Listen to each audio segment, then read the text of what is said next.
হরে কৃষ্ণ। আগামী 11 জুলাই শনিবার যোগিনী একাদশী। যোগিনী একাদশী ব্রত মাহাত্ম্য। ব্রহ্মবৈবর্ত পুরাণে আষাঢ় মাসের কৃষ্ণপক্ষের একাদশী ব্রত মাহাত্ম্য যুধিষ্ঠির শ্রীকৃষ্ণ সংবাদরূপে বর্ণিত আছে।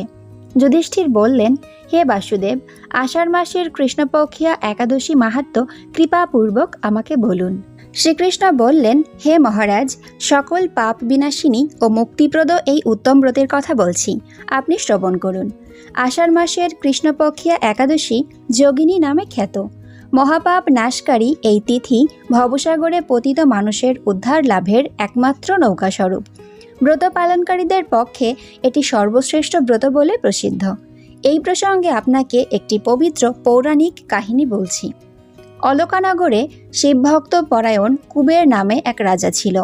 তিনি প্রত্যহ শিব পূজা করতেন। তার হেমমালী নামে একজন মালী ছিল। প্রতিদিন শিব পূজার জন্য মানস সরোবর থেকে সে ফুল তুলে যক্ষরাজ কুবেরকে দিত। বিশালাক্ষী নামে হেমমালীর এক পরমা রূপবতী পত্নী ছিল।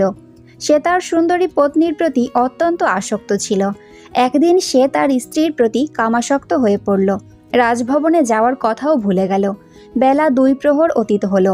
অর্জনের সময় চলে যাচ্ছে দেখে রাজা ক্রুদ্ধ হলেন। মালীর বিলম্বের কারণ অনুসন্ধানে এক দূত প্রেরণ করলেন। দূত এসে রাজাকে বলল, সে গৃহে স্ত্রীর সাথে আনন্দে মত্ত। দূতের কথা শুনে কুবের অত্যন্ত রেগে তখনই মালীকে তার সামনে হাজির করতে আদেশ দিল। এদিকে মালী কুবেরের পূজার সময় অতিবাহিত হয়েছে বুঝতে পেরে অত্যন্ত ভয় পেল। তাই স্নান না করেই সে রাজার কাছে উপস্থিত হলো। তাকে দেখা মাত্র রাজা ক্রোধবশে চোখ রাঙিয়ে বললেন, রে পাপিষ্ঠ দুরাচার, তুই দেবপূজার পুষ্প আনতে অবজ্ঞা করেছিস, তাই আমি তোকে অভিশাপ দিচ্ছি, তুই শ্বেত কুষ্ঠগ্রস্ত হয়ে যা এবং তোর প্রিয়তমা ভার্যার সাথে তোর চিরবিয়োগ সংঘটিত হোক। রে নিজ, তুই এখনই এই স্থান থেকে ভ্রষ্ট হয়ে অধোগতি লাভ কর। কুবেরের এই অভিশাপে হেমমালী পত্নীর সাথে স্বর্গভ্রষ্ট হয়ে দীর্ঘকাল যাবৎ কুষ্ঠরোগ ভোগ করতে লাগলো। রোগের যন্ত্রণায় দিন অথবা রাত্রে কখনোই সে সুখ পেত না। এভাবে শীত গ্রীষ্মে প্রচণ্ড বেদনায় বহু কষ্টে সে জীবনযাপন করতে লাগলো। কিন্তু দীর্ঘদিন মহাদেবের অর্জনের ফুল সংগ্রহের স্বীকৃতির ফলে সে শাপগ্রস্ত হয়েও বৈষ্ণবশ্রেষ্ঠ শিবের বিস্মরণ কখনো হয়নি। একদিন হেমমালী ভ্রমণ করতে করতে হিমালয়ে শ্রী মার্কণ্ডেয় ঋষির আশ্রমে উপস্থিত হলো।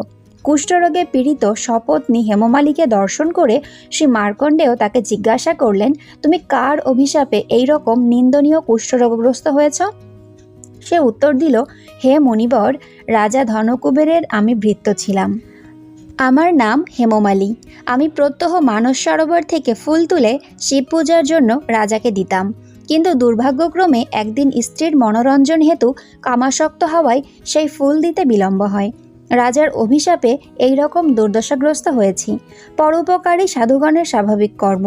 হে ঋষিশ্রেষ্ঠ, আমি অত্যন্ত অপরাধী, কৃপা করে আমার প্রতি প্রসন্ন হন।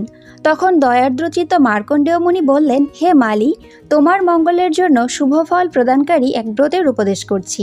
তুমি আষাঢ় মাসের কৃষ্ণপক্ষের যোগিনী নামক একাদশী ব্রত পালন করো। এই ব্রতের পূর্ণ প্রভাবে তুমি অবশ্যই কুষ্ঠব্যাধি থেকে মুক্ত হবে। শ্রীকৃষ্ণ বললেন, ঋষির উপদেশ শ্রবণ করে হেমমালী তাকে প্রণাম জানালো।